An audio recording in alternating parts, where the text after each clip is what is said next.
ब्रह्म सूत्र के तृतीय अध्याय के तृतीय पाद के 30वें अधिकरण का विचार हम लोग कर रहे हैं। इस अधिकरण के दो सूत्रों में से प्रथम सूत्र के व्याख्यान रूप भाष्य की चर्चा हो रही है। इस अधिकरण में देहातिरिक्त आत्मास्तित्व का आक्षेप करके समाधान किया जा रहा है। प्रथम सूत्र के द्वारा देह से अतिरिक्त आत्मास्तित्व पर आक्षेप हुआ है। पूर्व पक्षी चार्वाक है। ये के शब्द से सूत्रस्थ जो प्रथम पद है ये के, इससे चार वाक्यों का ग्रहण है और वे कहते हैं देह से आत्मा अव्यतिरिक्त है, देह से भिन्न आत्मा नहीं है, अपितु देह ही आत्मा है। एक आत्मनः इस सूत्रांश की व्याख्या करते हुए यही बताया गया पूर्व पक्ष के मत को बताते हुए कि जो आत्मा को शरीर से अभिन्न मानते हैं वे चैतन्य विशिष्ट शरीर को ही आत्मा कहते हैं और चैतन्य विशिष्ट शरीर ही आत्मा होगा। इस अपने सिद्धांत को स्थापित करने के लिए हेतु बताते हैं शरीरे भावात् का मतलब उनका कथन है कि शरीर में ही आत्मधर्मत्वेन रूपेण प्रसिद्ध जो चैतन्य प्राण चेष्टादि धर्म है उनकी प्रतीति होती है। शरीर के बाहर घटादि जलपूर्ण तप्त जलपूर्ण घटादियों में चैतन्यादि की उपलब्धि नहीं होती और अलग अलग व्यस्त भूतों में भी चैतन्य की उपलब्धि नहीं होती, अपितु शरीर के आकार से उपलब्ध परिणत भूत चतुष्टय में ही चैतन्य की उपलब्धि होती है। इससे निश्चित होता है कि शरीर के रूप में परिणत हुए भूत चतुष्टय से मद शक्ति के तरह चैतन्य उत्पन्न होता है और वह शरीर का ही धर्म है। तो चैतन्य जो आत्मधर्मत्वेन रूपेण लोक में प्रसिद्ध है वह जिस शरीर रूप से परिणत हुए भूत चतुष्टय से निष्पन्न हो रहा है माना जाएगा उन्हीं का धर्म है।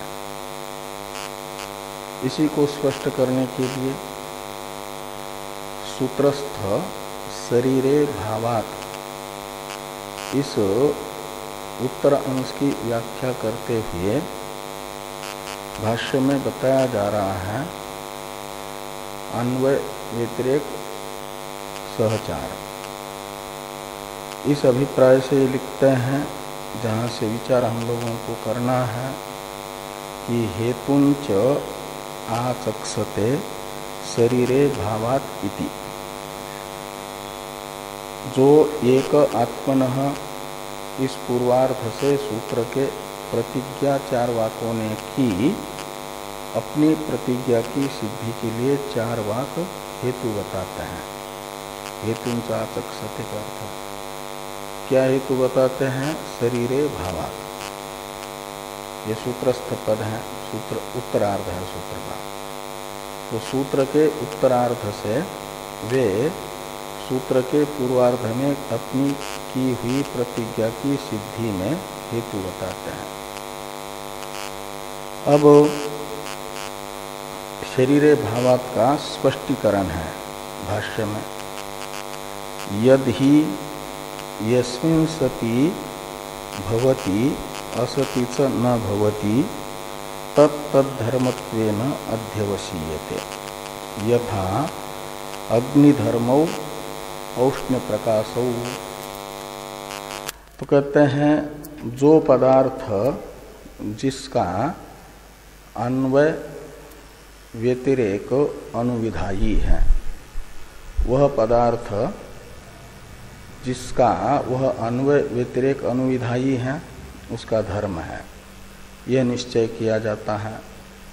जैसे अग्नि का अन्वय तथा व्यतिरेक सहचार जिनमें है, ऐसे औष्ण्य और प्रकाश। अग्नि का भाव होने पर यानी अग्नि विद्यमान होने पर औष्ण्य और प्रकाश होता है, और अग्नि का अभाव होने पर औष्ण्य और प्रकाश नहीं होता है। अग्नि के होने पर औष्ण्य प्रकाश का होना यह अग्नि के अन्वय का अनुविधान करना है, अनुकरण करना है, और अग्नि के न होने पर अग्नि औष्ण्य प्रकाश का न होना यह अग्नि के व्यतिरेक का अनुकरण करना है। व्यतिरेक अनुविधायित्व तो मानना पड़ेगा, व्यतिरेक सहचार ये है।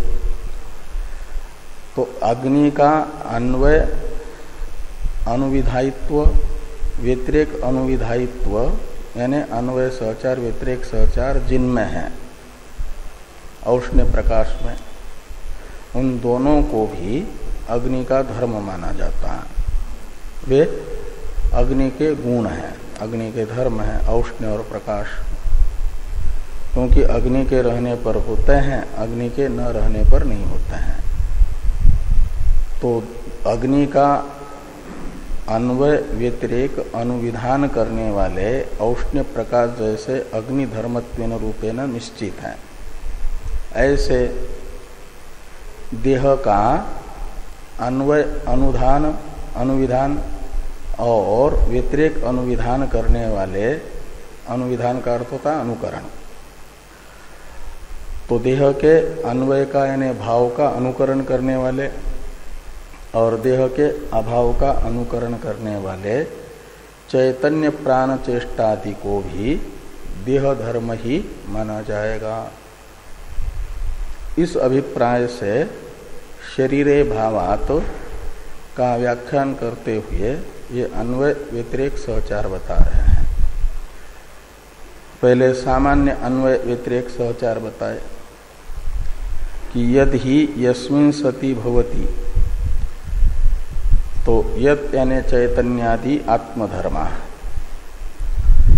यस्मिन् सति यानी देहे सति भवन्ति वो होते हैं, और असति यानी देहे असति न भवति चैतन्य नहीं होता। इसलिए तत् यानी वो चैतन्य तद्धर्मत्वेन यानी देह धर्मत्वेन निश्चयते, अध्यवसीयते का अर्थ है निश्चयते। इसी दार्ष्टान्त को समझाने के लिए दृष्टांत है औष्ण्य प्रकाश, अग्नि का धर्म है, अग्नि धर्मो औष्ण्य प्रकाशौ। अब दार्ष्टान्त को स्पष्ट कर रहे हैं कि प्राण चेष्टा चैतन्य स्मृत्यादयश्च आत्मधर्मत्वेन अभिमता आत्मवादिनाम तेपि अंतर एव देहे उपलभ्यमाना बहिश्च अनुपलभ्यमाना असिद्धे देह व्यतिरिक्ते धर्मिणी देह धर्मा एव भवितुम अर्हन्ति। औष्ण्य प्रकाश जो अग्नि के धर्म हैं उनको दृष्टांत बना करके जिस दाष्टान्त को चार्वाक समझाना चाहते हैं उस दाष्टान्त का, चार्वाक सिद्धांत का ये प्रतिपादक वाक्य है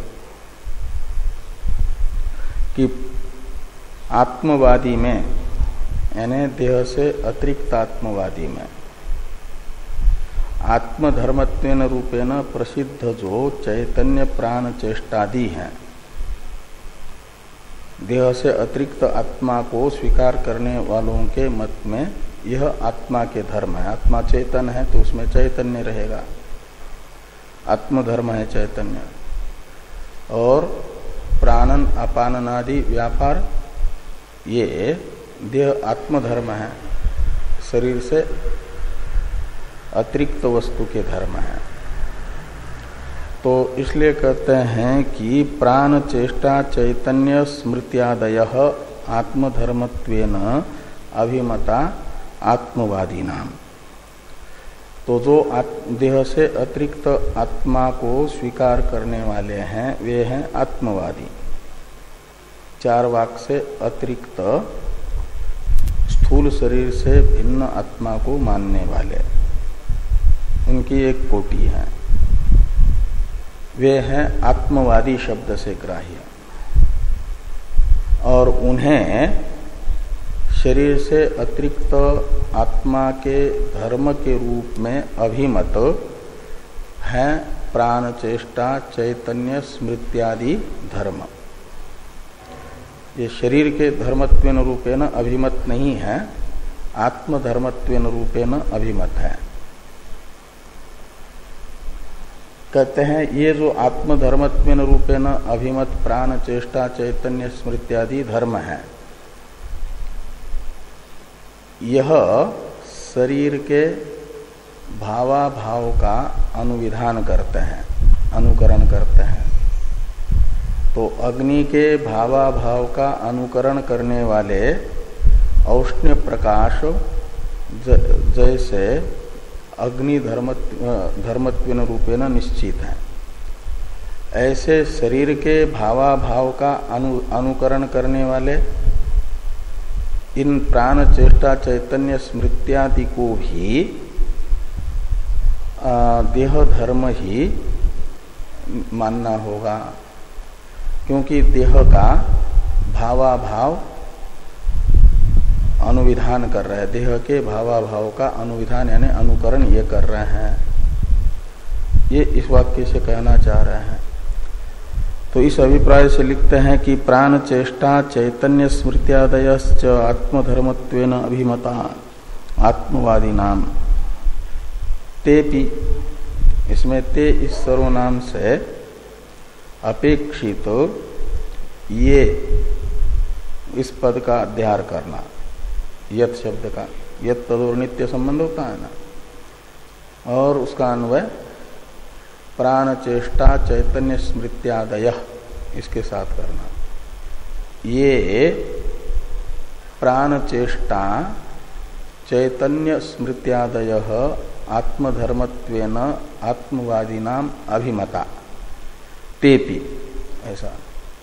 तो जो भी आत्मवादी को देह से अतिरिक्त आत्मा को स्वीकार करने वालों को आत्मधर्मत्वेन रूपेण अभिमत हैं प्राण चेष्टादि, वे भी तेपि देह धर्मत्वेन निश्चिता, ऐसे लगाना कि तेपि अंतर एव देहे उपलभ्यमाना, वे भी देह के अंदर ही उपलब्ध होते हैं, बहिश्च अनुपलभ्यमाना, और शरीर से बाहर व्यस्त भूतादि चतुष्टय में या समस्त भूतादि चतुष्टय में उपलब्ध नहीं होते हैं। इसलिए बहिश्च अनुपलभ्यमाना, तो ये हुआ एक प्रकार से शरीर के भाव का अनुकरण प्राण चेष्टादियों के द्वारा करना। शरीर में ही उपलब्ध होना, शरीर के बाहर उपलब्ध न होना। तो असिद्धे देह व्यतिरिक्त, तो इससे जो है देह से भेद उनका सिद्ध नहीं हो रहा है। देह व्यतिरिक्ते असिद्ध, यानी देह से भिन्नता उनकी सिद्ध नहीं हो रही है। उनकी क्या, उनके आश्रय की, धर्मिणी का विशेषण है कि देह व्यतिरिक्ते धर्मिणी असिद्धे। देह व्यतिरिक्त का अर्थ है देह से भिन्न, प्राण चेष्टादि धर्मों का आश्रय रूप धर्मी के सिद्ध न होने से, शरीर से अतिरिक्त प्राण चेष्टादि का आश्रय रूप धर्मी जिसे आत्मवादी आत्मा कहते हैं, वह प्रत्यक्ष प्रमाण से सिद्ध नहीं है। और इनके अनुसार एक ही प्रमाण है प्रत्यक्ष। तो शरीर से अलग जो प्राण चेष्टादि धर्मों का आश्रय रूप आत्मा है, वह प्रत्यक्ष प्रमाण गोचर नहीं है।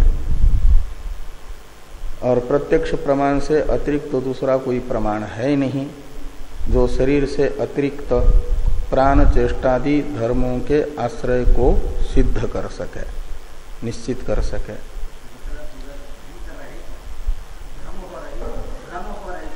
हाँ, शरीर को ही वे आत्मा बता रहे हैं, क्योंकि प्रत्यक्ष प्रमाण का जो विषय बनेगा मैं के रूप में अनुभव में आएगा वह आत्मा, इदम के रूप में अनुभव में आएगा वह अनात्मा। तो प्रत्यक्ष प्रमाण से मैं के रूप में सब प्राणी मात्र को शरीर ही अनुभव में आता है, इसलिए शरीर ही अहमास्पद है, यानी आत्मा है। और बाकी पदार्थ प्रत्यक्ष प्रमाण से ईदंतया जो जो अवगत हो रहे हैं वे अनात्मा है। और मैं के रूप में अनुभव में प्रत्यक्ष प्रमाण से आने वाला शरीर वो आत्मा है। ये चार वाकों का मानना है। इसलिए कहते हैं जो शरीर से अतिरिक्त आत्मा को मान करके उसके धर्म प्राण चेष्टादि को मानना चाहते हैं, उनके शरीर से अतिरिक्त प्राण चेष्टादि का आश्रयभूत जो आत्मा है वह सिद्ध नहीं होता, प्रत्यक्ष प्रमाण से वो सिद्ध नहीं होगा।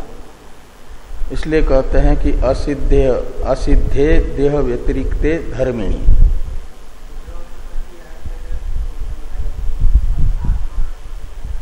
हाँ?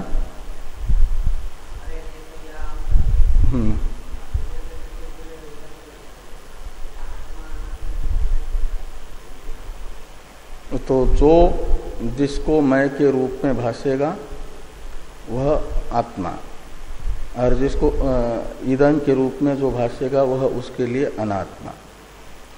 प्रमाता को प्रमाता के प्रत्यक्ष प्रमाण से होने वाले अनुभव को लेकर के उस अनुभव में जो मैं के रूप में विषय बनेगा वह उसके लिए आत्मा, और प्रत्यक्ष प्रमाण से होने वाली प्रमा में जो ईदंतया विषय बनेगा वह उसके लिए अनात्मा। ऐसे तो एक एक प्रमाता की जो प्रमा है वह उसके लिए वो है, अपना अनुभव प्रमा है, और उस अनुभव का उत्पादक प्रत्यक्ष प्रमाण प्रमाण है। हाँ, देह ही प्रमाता है ना उनके यहाँ, चैतन्य विशिष्ट देह प्रमाता है, उसी को प्रमा होगी, उसी को प्रमा हो रही है प्रत्यक्ष प्रमाण से। इसलिए देह ही प्रमाता हो रहा है, मय के रूप में भास रहा है। जो मय के रूप में भासेगा वो प्रमाता, और सभी को मय के रूप में भास रहा है अपना अपना शरीर। इसलिए अनेक आत्मा है ना उनके यहाँ। तो अनेक आत्मा होने से जो जिसको अपने अपने मय के रूप में भास रहा है वह उसके लिए आत्मा, और बाकी अन्य के लिए वो अपना शरीर आत्मा है, चैतन्य विशिष्ट। इसे अनेक आत्मा होने से ऐसे ही होता है। बाकी चार वाक्यों से अतिरिक्त जो अनेक आत्मवादी आस्तिक है, शरीर से अतिरिक्त आत्मा को मानने वाले, उनको भी अपना ही आत्मा मय के रूप में भासेगा, बाकी की आत्मा यह के रूप में भासेगी।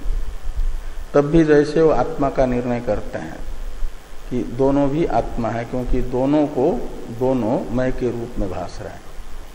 अनेक आत्मा होने से जो मात्र ईदंतया ही विषय बनेगा, किसी के भी अहंतया विषय नहीं बनेगा प्रमा में, वह अनात्मा।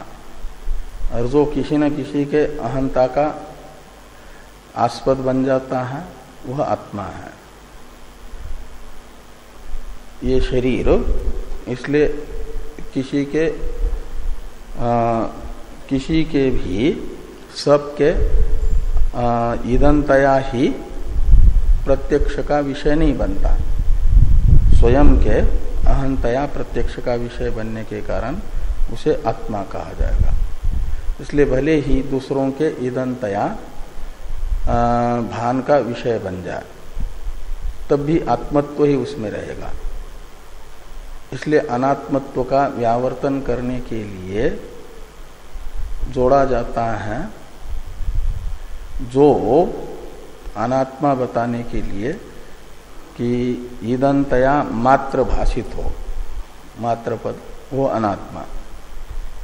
और जो अहंतया भी ईदंतया भी भासता हो वह आत्मा है, वो आत्मा ही है।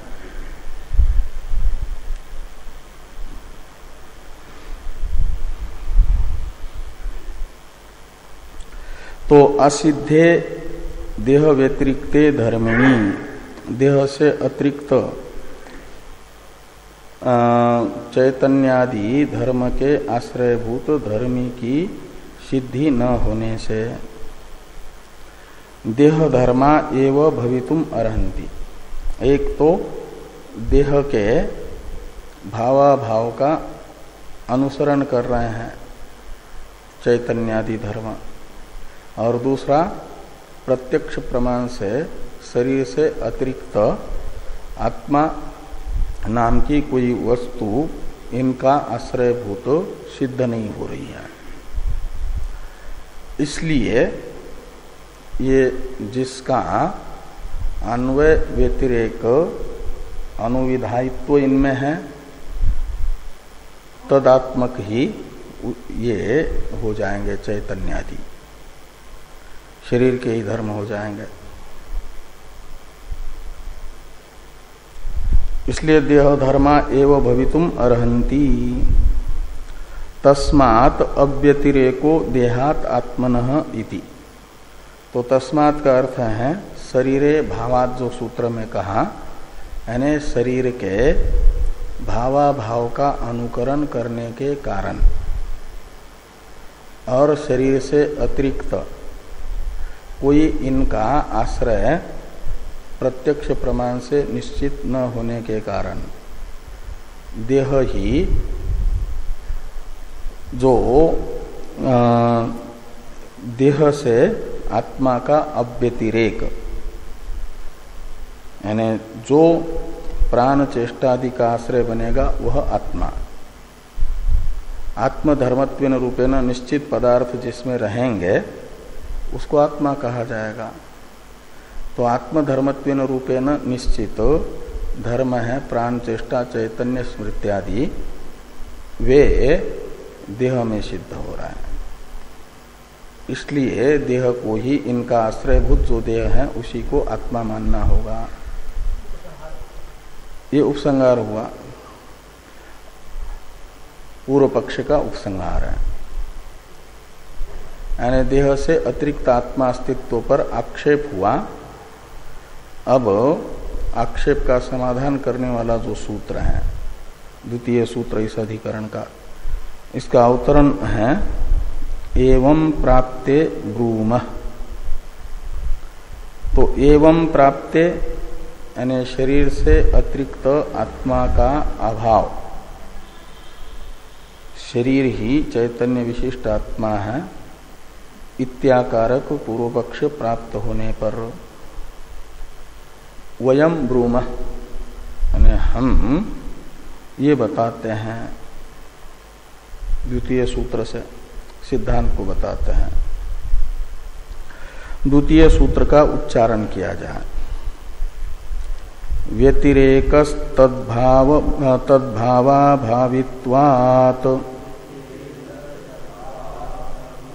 न तु उपलब्धिवत, व्यतिरेकस तद्भावाभावित्वात् न तु उपलब्धिवत।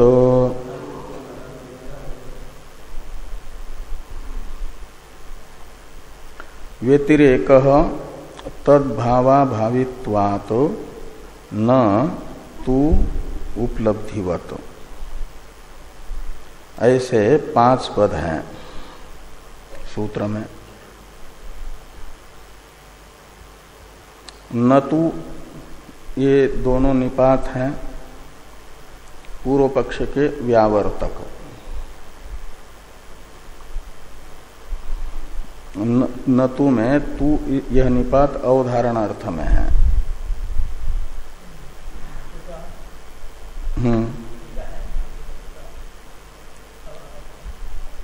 हाँ, वो तो भाष्यस्थ न तु का अवतरण है। न तु ये तद अस्ति इत्यादि जो व्याख्यान रूप भाष्य है उसका अवतरण लिखते हैं टीकाकार। अभी तो सूत्रार्थ कर रहे हैं हम लोग। तो इसमें न तु में तू को अवधारण अर्थ में मानिए। अवधारण यानी एवकार अर्थ में, इसलिए न तु का अर्थ निकलेगा नैव।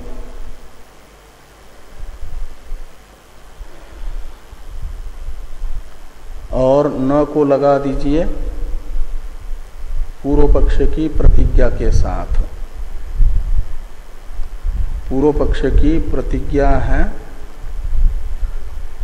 कि देह से अतिरिक्त आत्मा नहीं है। देह से आत्मा का अव्यतिरेक ही है। अव्यतिरेक का अर्थ है अभेद,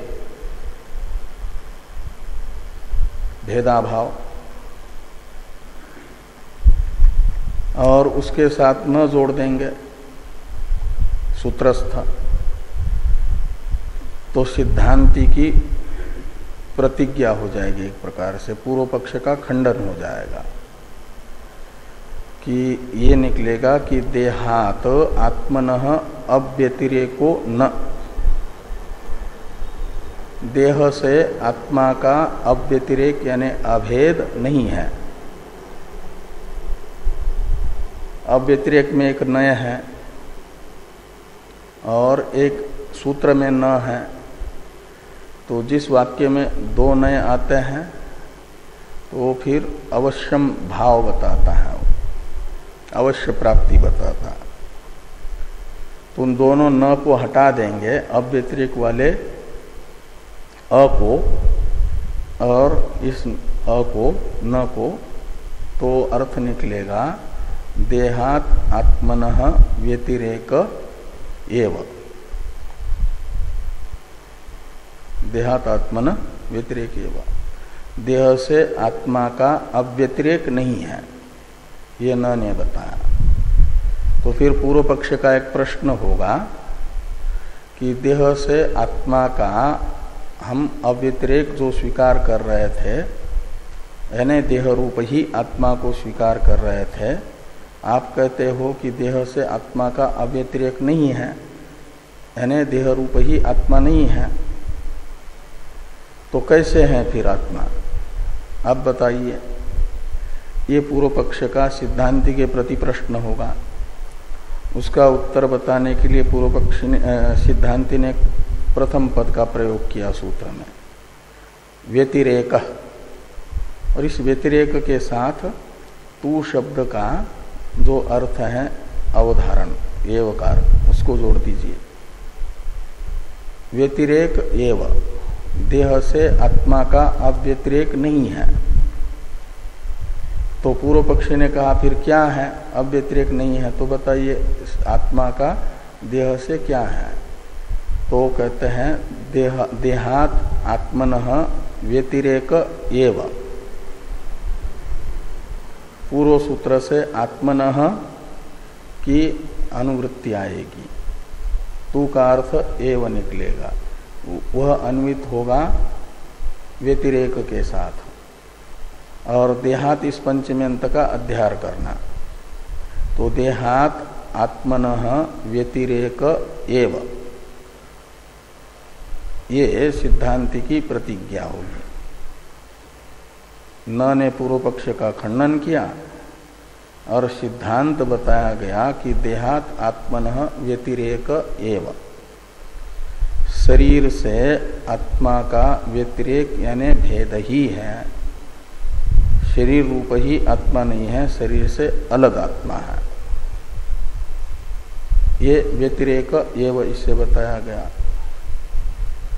तो ये जो देह रूप ही आत्मा नहीं है अपितु देह से भिन्न आत्मा है, ये सिद्धांत है। इस सिद्धांत का साधक पूर्व पक्षी हेतु पूछेंगे कि कस्मात् हेतु, ये हेतु विषयक पूर्व पक्ष की जिज्ञासा रहेगी। आत्मा शरीर रूप ही क्यों नहीं है, शरीर से भिन्न क्यों है, ये है पूर्व पक्षी का प्रश्न। इसका उत्तर दे रहे हैं सिद्धांती तद्भावा भावित्वात्, तद्भावा भावित्वात्। इसमें तद्भावा भावित्वात् में तद्भाव शब्द का अर्थ है देह का भाव। तो देह का भाव यानी देह विद्यमान होने पर भी ये जो आत्मधर्मत्वेन रूपेण अभिमत प्राण चेष्टा चैतन्य स्मृत्यादि धर्म है, वे शरीर के भाव का अनुकरण नहीं करते हैं, अपितु शरीर के रहने पर भी न रहते हुए देखे जा रहे हैं। मृत अवस्था में शरीर है, शरीर का भाव है, तद्भाव में तत्शब्द से शरीर को लेंगे, तद्भाव का अर्थ है शरीर का भाव अस्तित्व। तो शरीर मृतावस्था में विद्यमान है, मृत शरीर, लेकिन उस समय शरीर के भाव का अनुकरण ये प्राण चेष्टा चैतन्य स्मृति आदि नहीं करते हैं। आपने कहा था कि शरीरे भावात्, सिद्धांति उससे विपरीत हेतु दे रहे हैं। तो शरीर का भाव होने पर भी चैतन्य प्राण चेष्टा स्मृत्यादि जो आत्मधर्मत्वेन रूपेण अभिमत है उनका अभाव बता रहे हैं। शरीर का भाव होने पर भी मृत शरीर विद्यमान है, लेकिन उसमें कोई प्राण चेष्टा नहीं होती, श्वासोश्वास नहीं होता, स्पंदन नहीं होता और चैतन्य नहीं होता, उसे कोई स्मृति भी नहीं रहती। तो इससे निश्चित होता है तद्भावा भावित्वात् का अर्थ हुआ मृत अवस्था में शरीर के रहने पर भी आत्मधर्मत्वेन रूपेण अभिमत चैतन्यादि का अभाव होने से।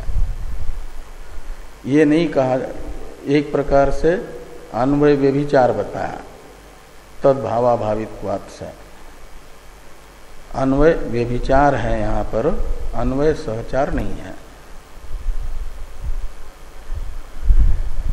और कहीं ये शरीर न होने पर भी जो शरीर से अतिरिक्त आत्मवादी है, आत्मा का अन्यत्र संचार देखा जाता है दूसरे शरीर में।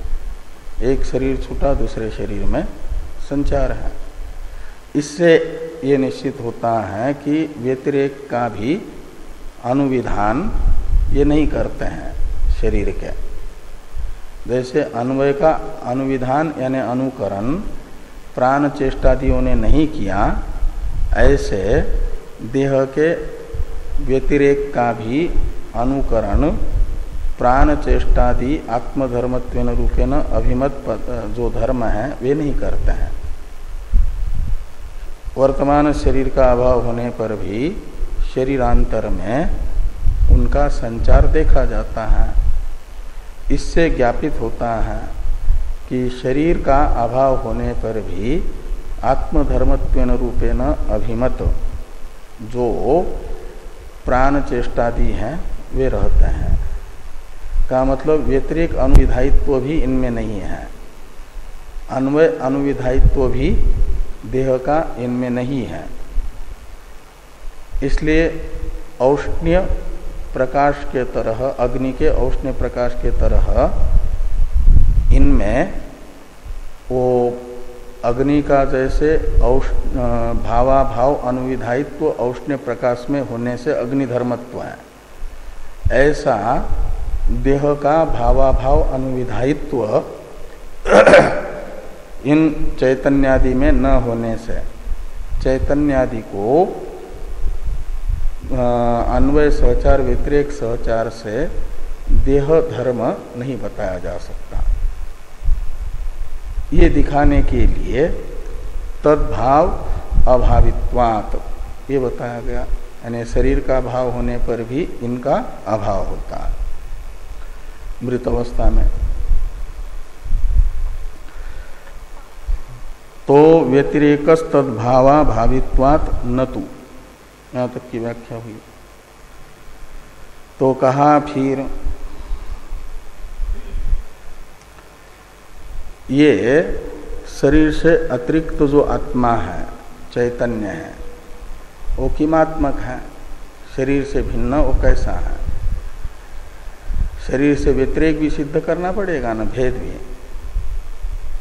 तो चेतन आत्मा का शरीर से भेद सिद्ध करने के लिए कहते हैं, उदाहरण बताते हैं उपलब्धिवत। उपलब्धिवत तो जैसे शरीर की उपलब्धि शरीर से अलग है, उपलब्धि कहते हैं ज्ञान को। तो घटोपलब्धि यानी घट का ज्ञान अपने विषय घट से अलग है। घट स्वरूप ही घट का ज्ञान नहीं है, ज्ञान और ज्ञेय का भेद होता है, अलग होता है। जो ज्ञेय है वही ज्ञान नहीं है, ज्ञेय तो प्रकाश्य है, विषय है, और ज्ञान विषयी है। ज्ञेय दृश्य है और ज्ञान उसका प्रकाशक है, अवभाषक है। ज्ञेय और ज्ञान में अवभाष्य अवभाषक भाव संबंध है। तो भूत भौतिक पदार्थों की उपलब्धि भूत भौतिक पदार्थ विषयिनी है, उसमें विषयित्व है उपलब्धि में, और भूत भौतिक पदार्थ उसके विषय हैं। तो विषय से विषयी यानी अवभाषक अलग होता है। अवभाष्य जगत से जैसे जगत का अवभाषक रवि अलग है, सूर्य अवभाषक है, जगत अवभाष्य है। अवभाष्य जगत से उसका अवभाषक सूर्य अलग है। ऐसे विषयी उपलब्धि अपने विषय भूत तथा भौतिक शरीर आदि से अलग है। तो वो जो अलग उपलब्धि है, वो उपलब्धि का क्या स्वरूप है? उपलब्धि है विज्ञान यानी चैतन्य, ज्ञान। और आत्मा हमारे मत में वो जो भूत तथा भौतिक जगत को प्रकाशित करने वाला चेतन प्रकाश है ज्ञान, तदात्मक ही तो आत्मा है। पूर्व पक्षी का प्रश्न है कि देह से व्यतिरेक जिस आत्मा का है उस आत्मा का क्या स्वरूप है? तो कहते हैं जैसे भूत भौतिक जगत की अवभाषक उपलब्धि भूत भौतिक जगत से अलग है अपने अवभाष्य से, वह उपलब्धि ही आत्मा है, उपलब्धि स्वरूप ही आत्मा है। का मतलब जगत क्षेत्र है, क्षेत्रज्ञ आत्मा है, विषयी आत्मा है, विषय जगत है, भूत भौतिक पदार्थ है। तो इस अभिप्राय से कहा उपलब्धिवत, यानी देह से व्यतिरेक आत्मा का कैसे है? तो कैसे जैसे देह की अवभाषक उपलब्धि देह से अतिरिक्त है। तो इदम शरीरम कौन्तेय क्षेत्रम इत्यभिधीयते के अनुसार ये शरीर तो क्षेत्र है और क्षेत्र का ज्ञाता वो क्षेत्रज्ञ आत्मा है, वह विषयी है, वो देह से अतिरिक्त है। जैसे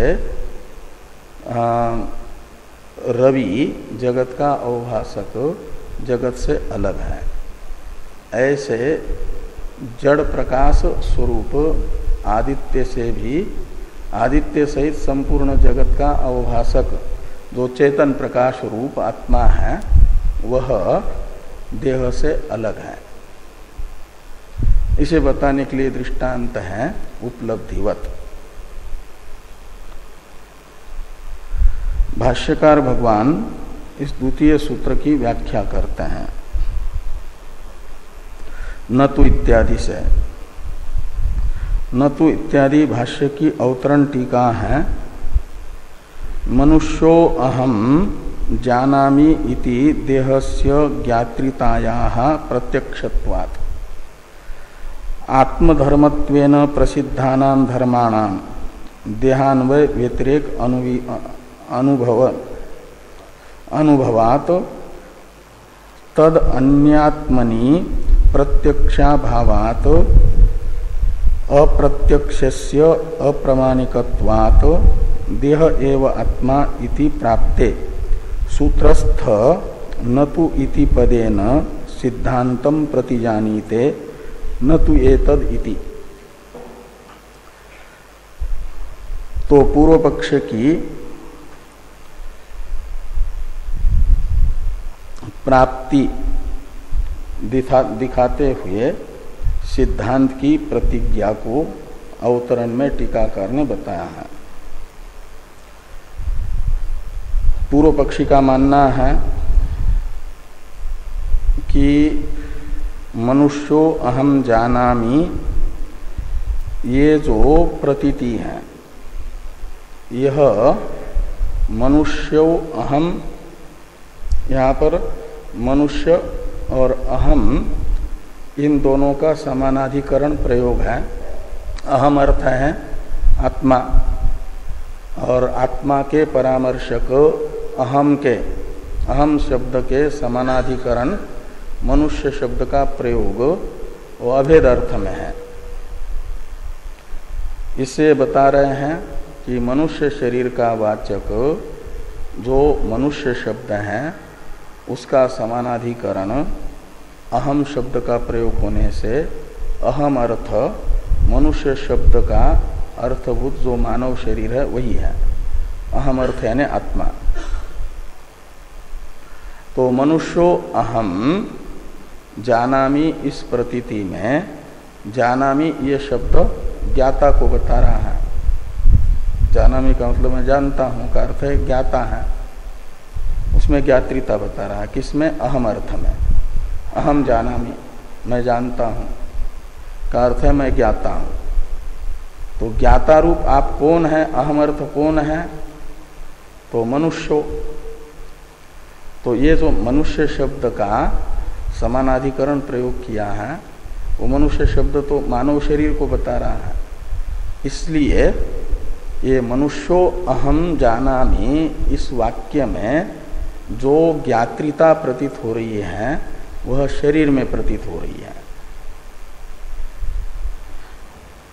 ये कह रहे हैं कि मनुष्यो अहम जानामि इति देहस्य ज्ञात्रितायाः प्रत्यक्षत्वात्, प्रत्यक्ष से मनुष्य शरीर में ज्ञात्रिता सिद्ध है। और आत्मधर्मत्वेन प्रसिद्धानां धर्माणां देह अन्वय व्यतिरेक अनुभवात्, तो आत्मधर्मत्वेन रूपेण प्रसिद्ध जो धर्म है प्राण चेष्टा चैतन्य स्मृत्यादि, वे देह का भावाभाव अनुविधायी होने से निश्चित हैं कि देह के धर्म है। अग्नि के भावाभाव का अनुविधान करने वाले औष्ण्य प्रकाश जैसे अग्नि के धर्म है, ऐसे देह के भावाभाव का अनुविधान करने वाले चैतन्य आदि देह धर्म है। और तद अन्य आत्मनि प्रत्यक्षाभावात्, तद अन्य में तत्शब्द का अर्थ है देह, तो देह से अतिरिक्त आत्मा के अस्तित्व का प्रत्यक्ष से निश्चय न होने से, तो तद अन्य आत्मनि प्रत्यक्षाभावात्, यानी प्रत्यक्ष प्रमाण देह से अतिरिक्त आत्म विषयक है नहीं। और अप्रत्यक्षस्य, यानी जो प्रत्यक्ष प्रमाण से जन्य ज्ञान का विषय नहीं है, उसे अप्रामाणिक माना जाता है। चारवाक मत में, चारवाक मत के अनुसार प्रत्यक्ष एक ही प्रमाण है और जो प्रत्यक्ष प्रमाण से निश्चित है वही प्रामाणिक पदार्थ है। तो प्रत्यक्ष प्रमाण से शरीर से अतिरिक्त आत्मा अस्तित्व सिद्ध नहीं हो रहा है, इसलिए शरीर से अतिरिक्त कोई चैतन्यादि धर्मों का आश्रयभूत आत्मा होगा, ये तो अप्रामाणिक माना जाएगा। तो अप्रत्यक्षस्य अप्रामाणिकत्वात् देह एव आत्मा, इसलिए प्रामाणिक बात तो यही होगी कि शरीर ही आत्मा है। इति प्राप्ते, इत्याकारक चारवाक मत की प्राप्ति होने पर सूत्रस्थ नतु इति पदेन सिद्धांतम प्रतिजानीते, सूत्र में प्रयुक्त नतु, ये जो दो निपात हैं, इनसे सिद्धांति की प्रतिज्ञा बताई जा रही है, सिद्धांत मत को बताया जा रहा है। सिद्धांत मत है शरीर से अलग आत्मा है, शरीर ही आत्मा नहीं है। तो भाष्य को देखिए, न तो एतद अस्ति यद उक्तम अव्यतिरेको देहात आत्मनः इति। इसका अन्वय ऐसा करिए कि देहात आत्मनः अव्यतिरेक इति यद उक्तम एतत् नास्ति। शरीर से आत्मा का अभेद, शरीर रूप ही आत्मा है, ऐसा जो कहा गया है, ये तद नास्ति, ये उचित नहीं है।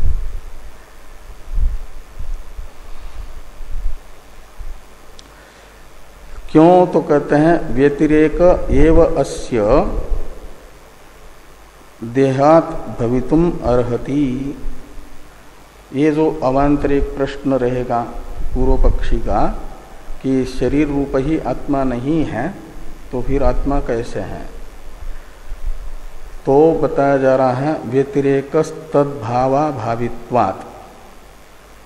सूत्रस्थ जो प्रथम पद है उससे उसका अर्थ करते हुए कहते हैं कि व्यतिरेक एव अस्य देहात भवितुम अर्हति।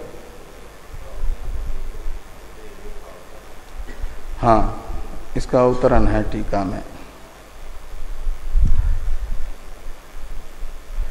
तो अनुमानस्य तावत् प्रामाण्यम अनिच्छतापि आस्थेयम अन्यथा व्यवहार असिद्धे। ये व्यतिरेक एव अस्य इत्यादि पंक्ति का अवतरण लिखते समय टीकाकार ये बता रहे हैं कि यद्यपि चार्वाक प्रत्यक्ष को छोड़ करके अन्य कोई प्रमाण को स्वीकार नहीं करते हैं, तो भी व्यवहार की सिद्धि के लिए अनुमान को प्रमाण मानना न चाहने पर भी स्वीकार करना पड़ेगा। अनिच्छतापि का अर्थ है इच्छा न होने पर भी अनुमान को प्रमाण मानने की इच्छा न होने पर भी चार्वाकों को अनुमान को प्रमाण के रूप से स्वीकार करना पड़ेगा, नहीं तो व्यवहार ही नहीं हो सकता। जिससे व्यवहार की सिद्धि नहीं होती, अनुभूयमान व्यवहार की, उसे फिर न चाहते हुए भी स्वीकार करना पड़ता है। या तो व्यवहार को छोड़ दें, और या व्यवहार यदि सिद्ध करना है, व्यवहार को स्वीकार करना है, तो जिससे व्यवहार सिद्ध होता है उसे भी स्वीकार करना पड़ेगा। तो व्यवहार सिद्ध होता है प्रत्यक्ष प्रमाण मात्र से नहीं, अनुमान से भी। इसलिए अनुमान को न चाहते हुए भी प्रमाण के रूप से जरूर स्वीकार करना ही पड़ेगा। ये यहाँ पर कह रहे हैं कि अनुमानस्य तावत् प्रामाण्यम अनिच्छतापि आस्थेयम। अनिच्छतापि चार्वाकेन लोकायतिकेन ऐसा लगाना, न चाहते हुए भी चार्वाकों को अनुमान को प्रमाण के रूप से स्वीकार करना होगा। आस्थेयम का अर्थ है स्वीकर्तव्यम। अन्यथा व्यवहार असिद्धे, यदि अनुमान में प्रामाण्य स्वीकार नहीं करेंगे तो व्यवहार सिद्ध नहीं होगा। व्यवहार की सिद्धि के लिए अनुमान प्रमाण मान ले, ये कहा। नहीं अनागत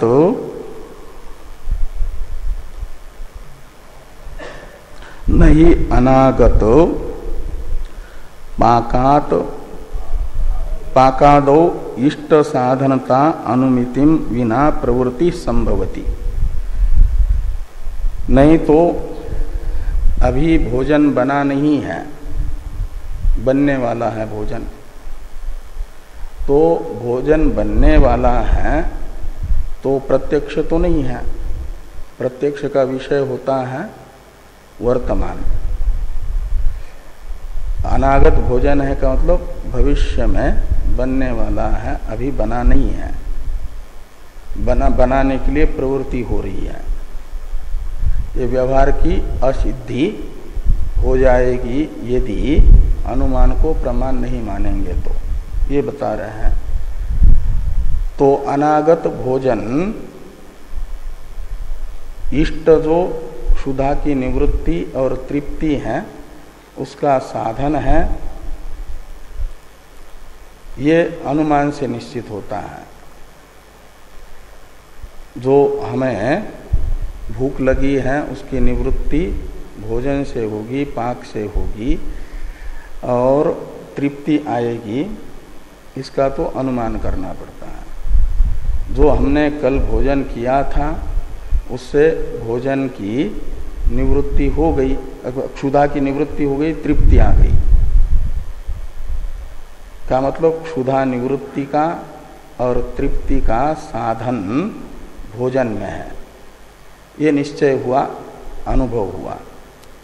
अब अनागत जो भोजन है, ठीक है, कल के भोजन ने तो भूख की निवृत्ति कर दी, तृप्ति दी, लेकिन आने वाला जो भोजन है वह भी क्षुधा को निवृत्त करेगा, तृप्ति देगा, ये तो प्रत्यक्ष नहीं है।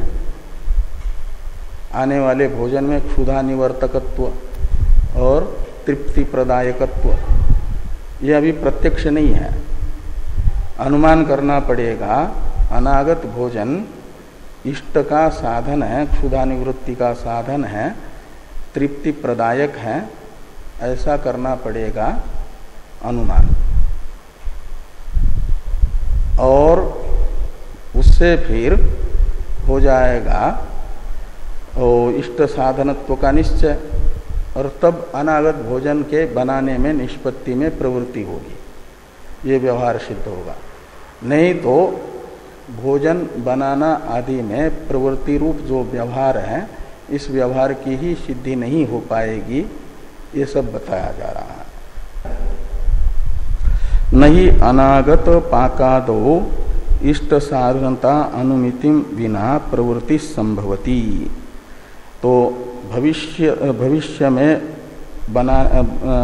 निष्पन्न होने वाले भोजनादि में जब तक इष्ट साधनता का अनुमान नहीं होगा, अनुमिति रूप प्रमाण नहीं होगी, तब तक उन भोजनादि के निर्माण में प्रवृत्ति नहीं हो सकती।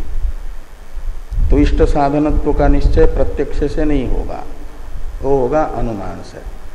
इसलिए अनुमान को न चाहते हुए भी प्रमाण के रूप से स्वीकार करना पड़ेगा। तथा च ज्ञानादयो देह व्यतिरिक्त आश्रया।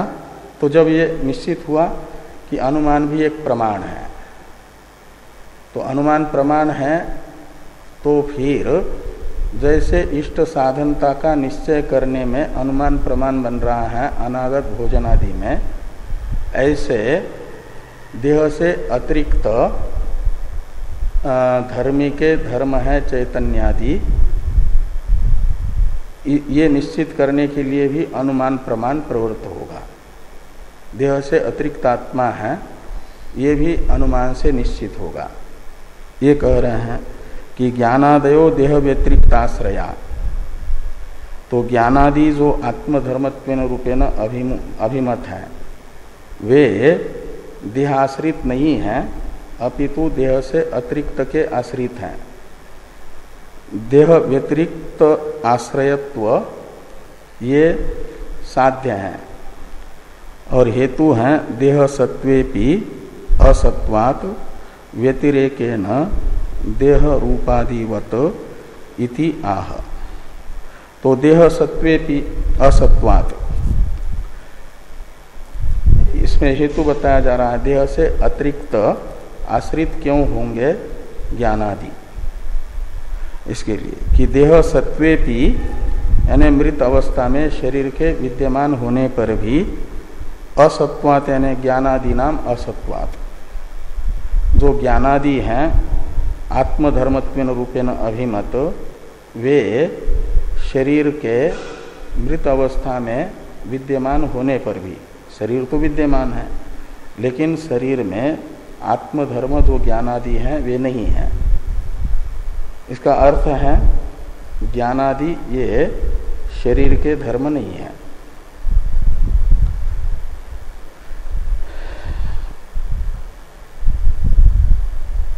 तो व्यतिरेकेन देह रूपादिवत, तो जैसे ये व्यतिरेकी दृष्टांत है कि देह के रूपादि जो धर्म है वे शरीर के हरेक अवस्था में शरीर के साथ रहते हैं, शरीर के भावाभाव का अनुकरण करते हैं।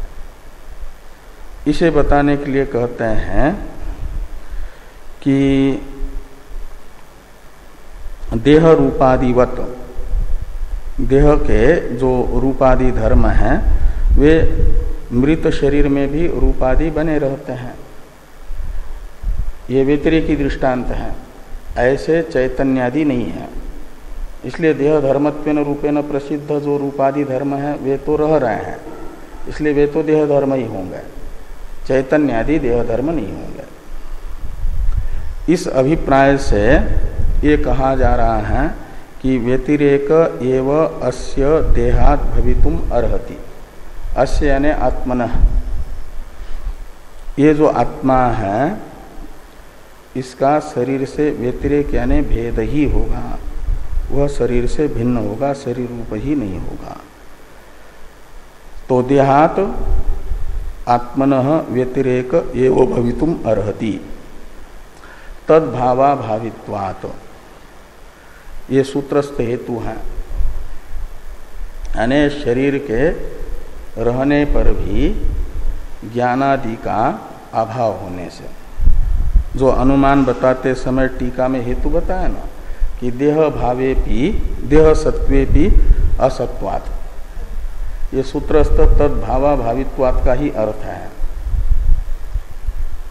तो तद्भावा भावित्वात् ये जो सूत्रस्थ हेतु है, इसकी व्याख्या यदि देह भावे इत्यादि से की जा रही है, इस पर चर्चा हम लोग कल करेंगे।